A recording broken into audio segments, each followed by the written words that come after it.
भारत में मौजूद विशाल बांध हमारी अर्थव्यवस्था की धमनियां हैं।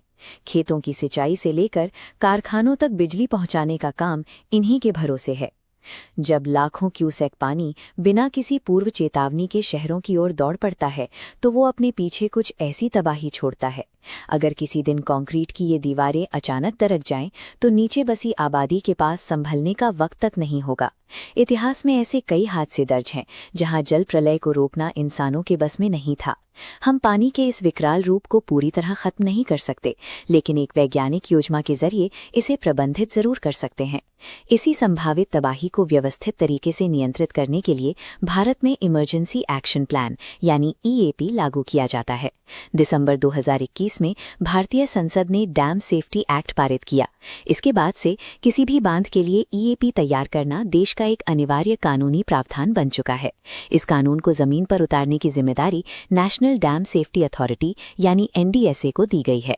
एनडीएसए एक नियामक के रूप में काम करता है, जो सुनिश्चित करता है कि हर बांध के पास अपनी अपडेटेड आपातकालीन योजना मौजूद हो। इस सुरक्षा चक्र के 4 मुख्य आधार हैं। पहला, खतरे की समय पर पहचान। दूसरा, संबंधित अधिकारियों को तत्काल सूचना। तीसरा, प्रलय को रोकने की कोशिश। और चौथा, जान माल के नुकसान को न्यूनतम करना। ये कानून देश के हर बांध को एक जवाबदेह प्रणाली के तहत लाता है, जहां सुरक्षा की निगरानी 24 घंटे की जाती है। मान लीजिए किसी बांध की दीवार में दरारें आ जाएं और पानी का रिसाव तेजी से बढ़ने लगे। स्थिति को भांपते ही कंट्रोल रूम में सबसे पहली चेतावनी यानी ब्लू अलर्ट जारी कर दिया जाता है। ब्लू अलर्ट ट्रिगर होते ही इंजीनियरों का मुख्य काम पानी की गति और उसकी दिशा का सटीक अनुमान लगाना होता है। इसके लिए इनंडेशन मैपिंग तकनीक का उपयोग किया जाता है। जैसा कि आप इस डिजिटल नक्शे में देख रहे हैं, कंप्यूटर सिमुलेशन ये दिखाता है कि बांध टूटने की स्थिति में बाढ़ का पानी किन किन इलाकों को अपनी चपेट में लेगा। ये सॉफ्टवेयर अराइवल टाइम की गणना करता है। इससे स्पष्ट हो जाता है कि बाढ़ का पहला रेला बांध के नीचे बसे पहले शहर तक पहुंचने में ठीक कितना समय लेगा।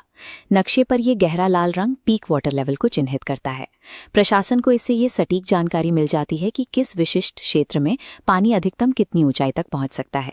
इनंडेशन मैपिंग का ये डेटा तय करता है कि किसे, कब और किस सुरक्षित रास्ते से बाहर निकाला जाना चाहिए। यदि रिसाव बढ़ता जाए और बांध के ढांचे को सीधा खतरा हो, तो अलर्ट का स्तर बदलकर ऑरेंज कर दिया जाता है। ऑरेंज अलर्ट और बांध टूटने की निश्चितता वाले रेड अलर्ट के बीच का समय ही गोल्डन आवर है। यही वो वक्त है जब प्रशासन को लाखों लोगों की जान बचाने के लिए सबसे तेज फैसले लेने होते हैं।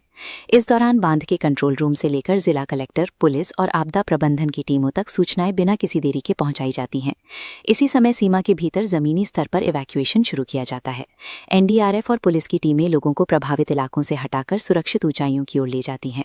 चेतावनी भरे स्वर में इस पूरी व्यवस्था की सफलता का आधार जीरो कम्युनिकेशन गैप है।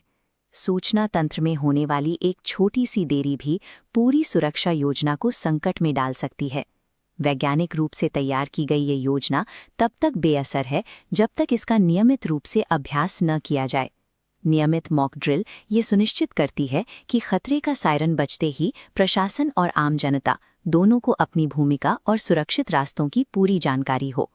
पहाड़ों के बीच खड़े ये विशाल बांध सिंचाई और बिजली का आधार है, लेकिन इस तकनीकी विकास के साथ एक बड़ी जिम्मेदारी भी आती है।